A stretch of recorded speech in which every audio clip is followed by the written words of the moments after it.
Arena BSB, com promessa de grandes eventos, consórcio assume gestão do Mané Garrincha. Política, Câmara Legislativa volta aos trabalhos com a participação do governador Ibanez Rocha. Saúde, suspensa a portaria que autorizava os enfermeiros a prescrever medicamentos e solicitar exames. E mais, caso Noélia, testemunhas começam a prestar depoimentos sobre assassinato de vendedora morta em outubro do ano passado. Boa noite, eu sou Juliana Cury e o Band Cidade, segunda edição, já está no ar. Seja muito bem-vindo.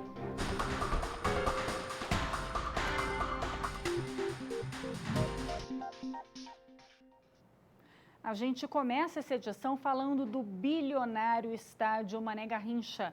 A administração do local passou de vez para as mãos da iniciativa privada. Além do Mané Garrincha, o consórcio Arena BSB vai cuidar também do ginásio Nilson Nelson e do complexo aquático Cláudio Coutinho. A concessão, válida por 35 anos, foi oficializada hoje de manhã. Pelos próximos 35 anos, o Complexo Esportivo de Brasília vai ser administrado pela Arena BSB. A transferência de gestão do GDF para a iniciativa privada foi oficializada pelo governador Ibanez Rocha, que ressaltou que a medida vai colaborar na redução de gastos. Nós gastávamos em torno de R$1 milhão para fazer a manutenção. Fora isso, ainda há o pagamento da concessão de 5 milhões ao ano e o principal, nós tiramos isso aqui de uma página muito ruim da história do Distrito Federal. O que todo mundo julgava ser um elefante branco passa agora a ser um motor do desenvolvimento na nossa cidade através do turismo, dos grandes eventos, das partidas esportivas em todas as modalidades. A empresa espera já nos próximos 2 meses receber um público de 500 mil pessoas. O governo também está confiante que a concessão vai ajudar a alavancar o turismo na capital, já que o complexo vai ganhar novas estruturas como restaurantes e cinema. É bom para a cidade, é bom para todos nós. Indústria hoteleira, comércio, restaurantes e para a população brasileira e também da América Latina, que vai ter mais uma oportunidade de turismo. O governador anunciou também que a gestão do autódromo vai passar para a iniciativa privada, mas que primeiro será feita uma reforma na área. Outro local que também vai passar por obras é a Praça dos Três Poderes. Não temos a vontade e nem o interesse de gerir o autódromo. Vamos passar também para a iniciativa privada, seja o Richard, seja qualquer um outro grupo que venha disputar. Praça dos Três Poderes, eu recebi hoje o Saulo, presidente do IFAM, já está nos encaminhando todo o levantamento que foi feito, autorizando o início das obras, que será feito em parceria com o Supremo Tribunal, que nós assinamos o convênio com eles, e a Nova Cap, que é o órgão executor. Esperamos que a gente já esteja com ela pronta, até porque será um reparo emergencial, porque nós precisamos fazer isso para o dia 21 de abril, nos 60 anos de Brasília. O assunto agora é dengue. A Secretaria de Saúde vai fazer amanhã uma ação de vistoria aos imóveis que se encontram fechados no setor de indústria e abastecimento. O repórter Rodrigo Miranda tem ao vivo mais informações para a gente. Oi, Rodrigo, boa noite para você. Como é que vai ser essa vistoria? Boa noite, Juliana. Boa noite a todos que acompanham o Band Cidade, segunda edição. Essa vistoria vai começar bem cedo, viu, Juliana? A partir das 6 horas da manhã e vai contar aí com o apoio do Corpo de Bombeiros, Defesa Civil e também de agentes da Vigilância Ambiental nessa operação aí que vai rodar todo o dia praticamente. Para você ter noção, serão usados até drones, Juliana, para fazer essa vistoria e identificar focos aí do mosquito Aedes aegypti. Numa vistoria prévia feita lá no CIA, foram identificados 150 imóveis que estão fechados e precisam aí passar por uma vistoria para saber se há risco da proliferação do mosquito Aedes aegypti. Agora a situação é bastante preocupante, viu? De acordo com dados aí divulgados pela Secretaria de Saúde, foram 1.419 casos somente em janeiro, um número bastante preocupante, porque se compararmos com o mesmo período do ano passado, temos um aumento aí de 84%, Juliana. Os locais com maior índice da doença são Sobradinho e Fercal. Juliana. Agora, Rodrigo, é complicado, né? Porque eles não podem invadir uma propriedade privada, tem que usar drone mesmo e depois como será que eles vão fazer? É isso mesmo, Juliana. Isso é uma discussão antiga, né, que se tem aí no combate ao mosquito Aedes aegypti, porque como a gente sabe, os agentes vão lá batendo de porta em porta e às vezes ele consegue identificar que ali é uma área de risco, uma situação bastante complicada, que a casa está exposta, mas um morador não abre a porta, ou então o local está fechado, eles muitas vezes não conseguem entrar. Por isso, então vão fazer essa ação aí para identificar, como você bem falou, e também drones aí vão ser utilizados, e tudo isso para ver se tira o risco ali da região, que é uma região bastante movimentada, passam muitas pessoas por ali e tem esse risco da doença que a gente enfrenta há bastante tempo aí, então não pode descuidar nem um minuto, Juliana. Todo mundo tem que fazer a sua parte. Obrigada, viu, Rodrigo? Boa noite. A Secretaria de Saúde voltou atrás e os 3.000 enfermeiros da rede pública não vão mais poder prescrever remédios nem solicitar exames. A mudança veio logo depois que o Conselho Regional de Medicina enviou um ofício para a Secretaria de Saúde pedindo a revogação da Portaria 33, que autorizava enfermeiros a prescrever medicação e solicitar exames aos pacientes da rede pública. Agora, a Secretaria informou que vai analisar todas as representações recebidas pelos órgãos de controle e conselhos de classe que solicitaram a revogação da decisão. O Sindicato dos Médicos do Distrito Federal reclamou que a portaria ultrapassava o que prevê a chamada Lei do Ato Médico, já que os enfermeiros não podem diagnosticar os pacientes e, com isso, também não poderiam fazer prescrição de remédios. Já a Secretaria de Saúde estava tentando, com a medida, diminuir a espera por atendimento na rede pública. O Brasil poderá adotar a regra da maioria dos países europeus, onde ministros só viajam em aviões oficiais quando não há voos comerciais para o destino ou por razões graves de segurança. Fora disso, usam voos de carreira. Esta pode estar entre as novas regras de uso de jatos da FAB discutidas pelos Ministérios da Casa Civil, da Defesa e da Secretaria-Geral. Assunto de hoje de Cláudio Humberto. Olha, não há rotina mais brasiliense do que chegada e decolagem de jatinhos, principalmente os que são administrados pelo GTE, o Grupo de Transporte Especial de Autoridades da FAB, ali na nossa base aérea. Tem sido cometidos muitos abusos no uso de aviões da FAB como se fossem particulares. Após o mais recente escândalo envolvendo o ex-secretário executivo da Casa Civil, o presidente Jair Bolsonaro determinou estudos para tornar mais rigorosas essas regras de uso do avião. Mandou, inclusive, verificar como se faz por aí. Por aí afora, onde o dinheiro do pagador de impostos é respeitado, ministro só viaja de jatinho do governo se não houver voo de carreira para a cidade ou região de destino. E se a viagem for de interesse público, verdadeiramente de interesse público. Se houver a possibilidade de voo de carreira, é neles que os ministros desses países viajam. Bolsonaro não foi eleito para amenizar mordomias, ele foi eleito para acabar com elas, inclusive com regalias e privilégios do setor público, todos eles. Chega a ser pornográfico obrigar o brasileiro a sustentar carro oficial, apartamento funcional, auxílio moradia, jatinho oficial, para servir a castas de funcionários que, por definição, deveriam servir ao povo e não se servir dele. Vamos ver como é que está a volta para casa nesse momento, nessa terça-feira, pelas câmeras do DR. A gente começa o nosso giro lá na EPTG, movimentação até que está bem intensa na EPTG, muitos carros, só que está fluindo, o trânsito está andando sem muita lentidão. Agora dá para ver uma vista bonita aí do pôr do sol e dá para ver que tem muito carro sim, na verdade tem bastante lentidão ali, sentido Taguatinga, Águas Claras, Vicente Pires. Agora a gente vai para a Estrutural, ver como é que está a movimentação por lá, Estrutural aberta nos dois sentidos. Pista Sul, se eu não me engano, está um pouco mais movimentada, só que está andando, né? Sem grandes lentidões a Estrutural. Agora a gente vai para a BR-040, ali na saída sul, caminho para o Gama. 040 também está bastante movimentada, muitos carros, mas está andando sem grandes congestionamentos, movimentação normal para o horário. E a gente agora vai para o outro lado da cidade, para a saída norte, ali na EP Norte. Muita movimentação para a subida ali do Colorado, Sobradinho, Planaltina, mas também está andando, tem um pouco de lentidão, mas também não está parado o trânsito por lá, não. E o governo do Distrito Federal vai ter que jogar 47 mil próteses fora em materiais que venceram. Os materiais foram comprados em governos anteriores. As informações com o Cláudio Marcos. Boa noite, Cláudio. Bem-vindo de volta das férias. Oi, Juliana, boa noite para você também, obrigado. É isso, olha, o governo agora vai precisar decidir se ele vai incinerar esse material ou se ele vai doar para as universidades, para que esse material possa de alguma forma ser reaproveitado. Como você falou, são 47 mil próteses também, equipamentos médicos, tem luvas, tem outros equipamentos também. Esse montante, esses equipamentos, eles custaram cerca de 30 milhões de reais aos cofres públicos. A gente conversou com o secretário adjunto da Secretaria de Saúde, o Ronan Pereira Lima.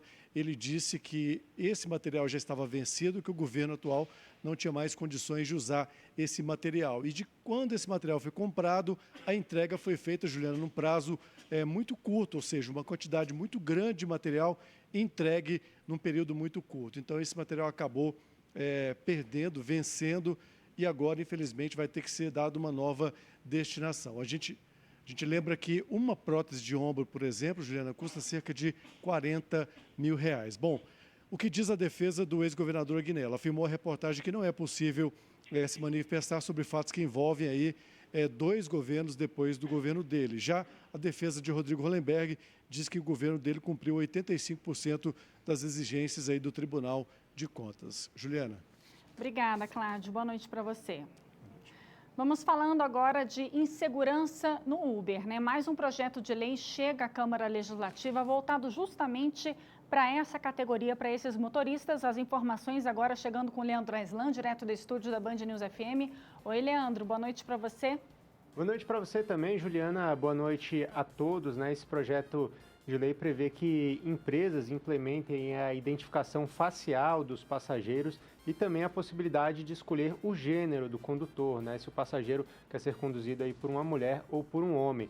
Além disso, ele disponibiliza nos aplicativos um sistema de mensagem tanto para o passageiro como para o motorista e também para as autoridades policiais, né, que eles possam receber mensagens caso alguma ocorrência ocorra antes ou aí durante a viagem, né, e também possibilita o envio de alertas para as próprias operadoras. O prestador ainda teria a opção de recusar o pagamento em dinheiro, que é uma das reivindicações aí dos motoristas de aplicativo que alegam que recebendo dinheiro, levando dinheiro no veículo, acabam estando mais sujeitos a assaltos. E segundo o autor do projeto, o deputado Chico Vigilante, o projeto de lei deve entrar na pauta de votações da Casa ainda neste mês de fevereiro. A gente lembra que em 2019, um outro projeto debatido pelos parlamentares previa a instalação de um botão do pânico dentro dos veículos, né, tornando aí obrigatório também a foto no cadastro do usuário nos aplicativos, além de câmeras nos carros para o monitoramento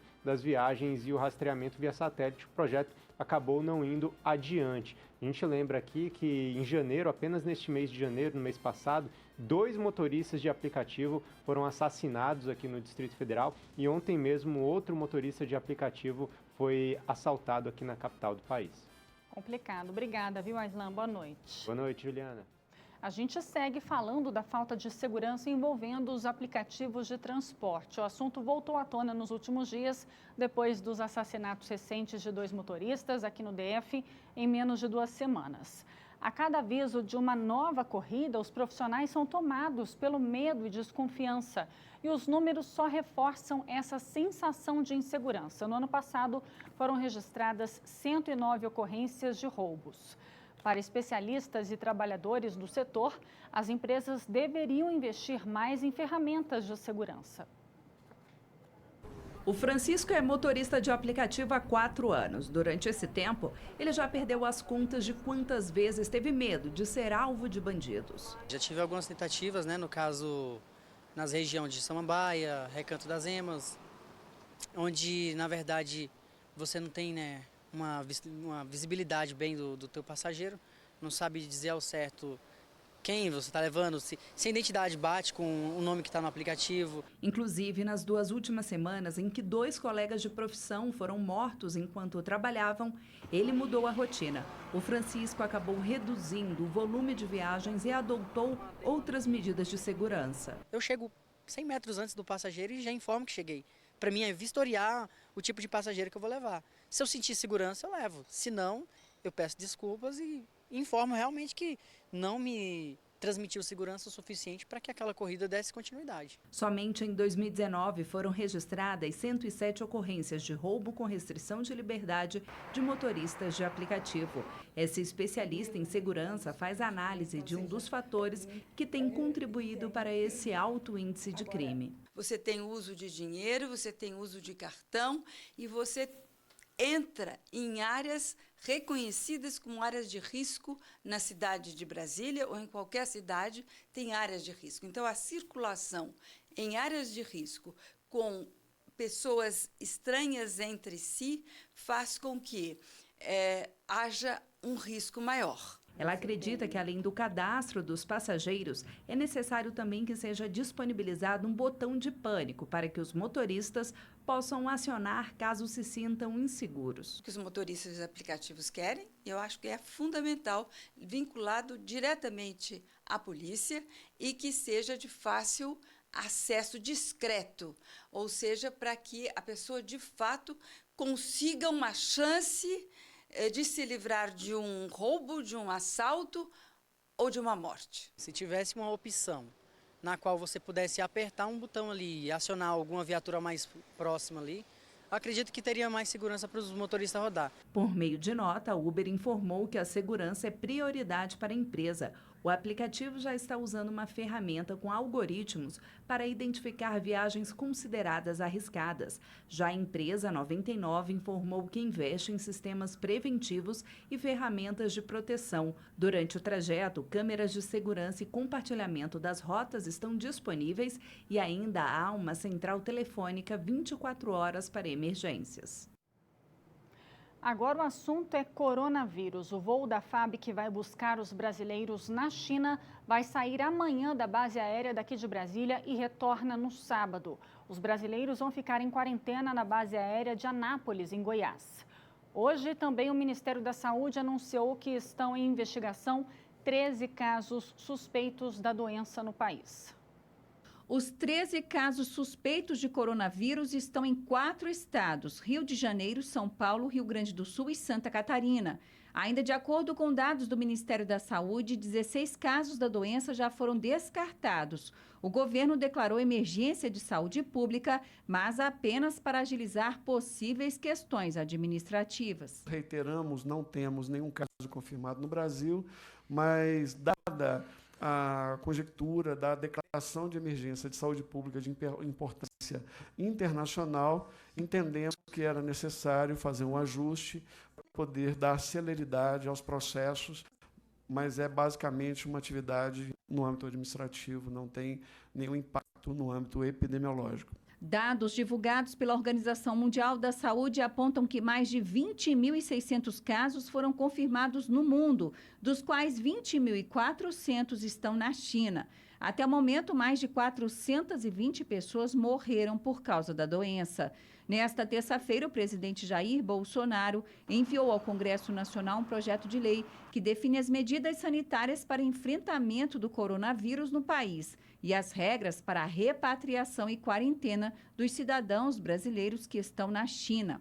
O Hospital das Forças Armadas pode ser uma das unidades que vai atender esses brasileiros. O governador Ibanez Rocha disse que não vê problema nisso e que está à disposição para ajudar no que for preciso. O Hospital das Forças Armadas será um dos hospitais que atenderá as pessoas. Eu acho que isso não tem problema nenhum, nós temos que saber que serão pessoas que foram afetadas por um vírus, nós temos que ter o mínimo de humanidade com essas pessoas. Então, se o governo federal se dispôs a preparar o Hospital das Forças Armadas para receber esses doentes, eu estou plenamente de acordo, acho que tem que ser feito, tem que preparar não só o nosso hospital, mas tem que preparar vários outros hospitais no Brasil para que possa receber. ProUni, o resultado da primeira chamada do programa Universidade para Todos, assim como a lista de selecionados, já está disponível na página do programa na internet. Os candidatos pré-aprovados devem comprovar os dados pessoais informados na inscrição até a próxima terça-feira, dia 11, na universidade onde pretendem estudar. Os participantes que não foram convocados agora podem aguardar a segunda chamada, marcada para o dia 18 de fevereiro. O programa vai oferecer neste primeiro semestre quase 300 mil bolsas de estudo em instituições de ensino particulares de todo o país. A lista de selecionados está no site prouni.br. www.mec.gov.br, que aparecem na tela. E você vai ver daqui a pouco no Jornal da Band. Daqui a pouco. Veja a seguir. A gente volta daqui a pouco. Veja a seguir. Câmara Legislativa volta aos trabalhos com a participação do governador Ibanez Rocha. Imagens agora da EPNB. A gente volta já já.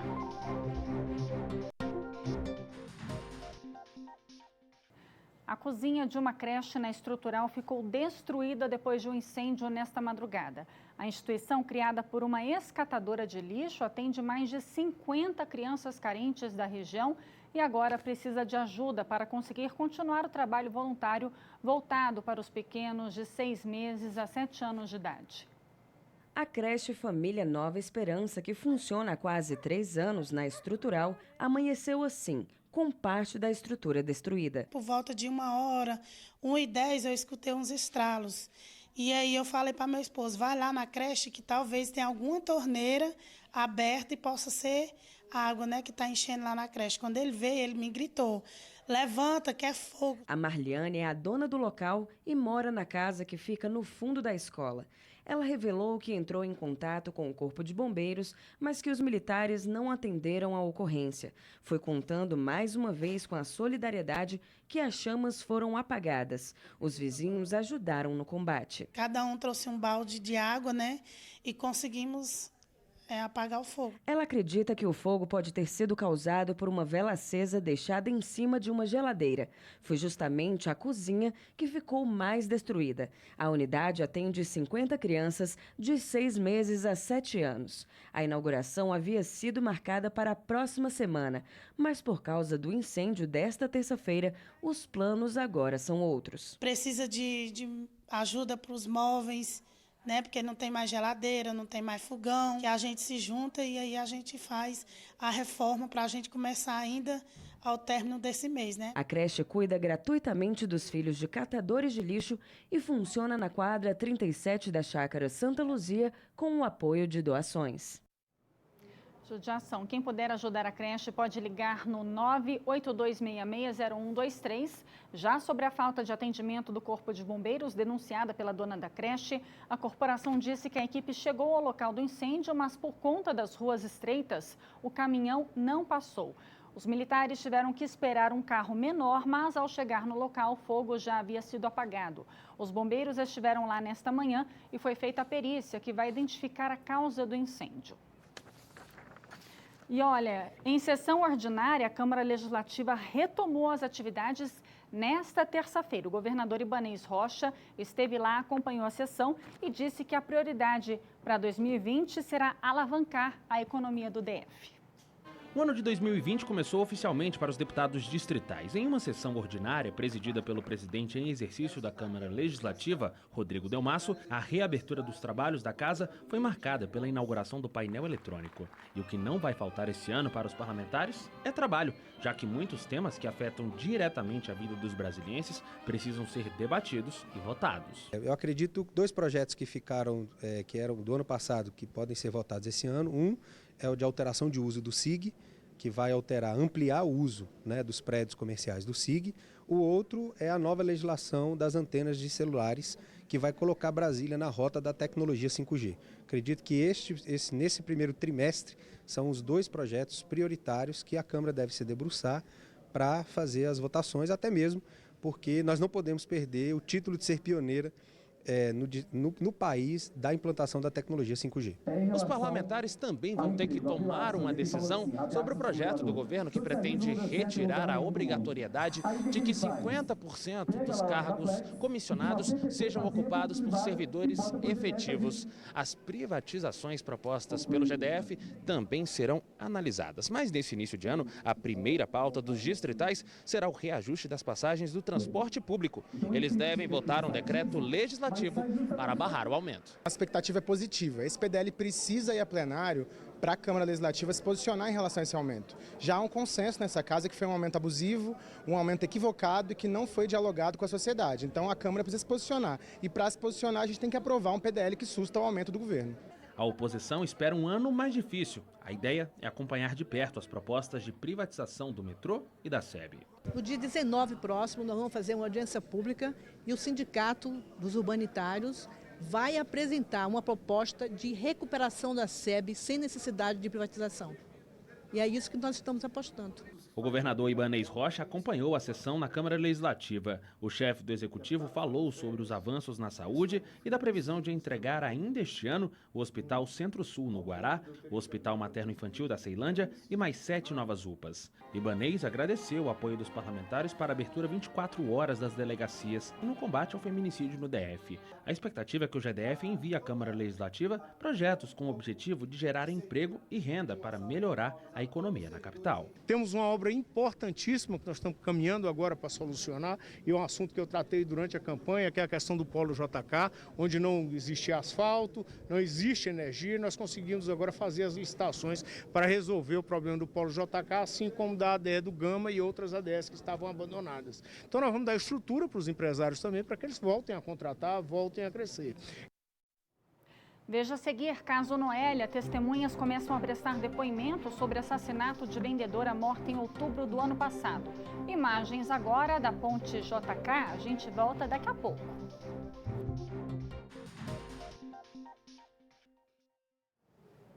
Caso Noélia, a Justiça começou a ouvir hoje as testemunhas no processo que apura a morte da vendedora Noélia Rodrigues de Oliveira, de 38 anos. Ela foi vítima de feminicídio em outubro de 2019. Almir Evaristo Ribeiro, de 42 anos, teria um relacionamento com Noélia e eles eram vizinhos no Sol Nascente. De acordo com a polícia, no dia do crime, ele pegou a vendedora em uma parada de ônibus na Asa Norte. No dia seguinte, Noélia foi encontrada morta no assentamento 26 de setembro, em Vicente Pires, com um tiro no rosto. Mudando de assunto, hora de falar de esporte, a equipe feminina do Brasília Vôlei já ganhou os 2 jogos que disputou pela Superliga B e amanhã tem um novo desafio. As jogadoras estão empolgadas e fazem um convite especial. Fala galera, eu sou a Ariane, aposta do Brasília Vôlei. Olá, eu sou a Letícia, levantadora do Brasília Vôlei. Eu sou a Aline, Central. Edna Central também. E a gente está aqui para convidar vocês para vir prestigiar o nosso jogo amanhã, a partir das 8 horas da noite. Aqui no SESI de Taguatinga. Vem galera, vem torcer com a gente. Vem. Contamos com a sua torcida. É isso aí, vale a pena torcer pelas meninas. Por hoje é isso, obrigada pela sua companhia. Vem aí o Jornal da Band. Boa noite para você, a gente se vê amanhã. Tchau, tchau.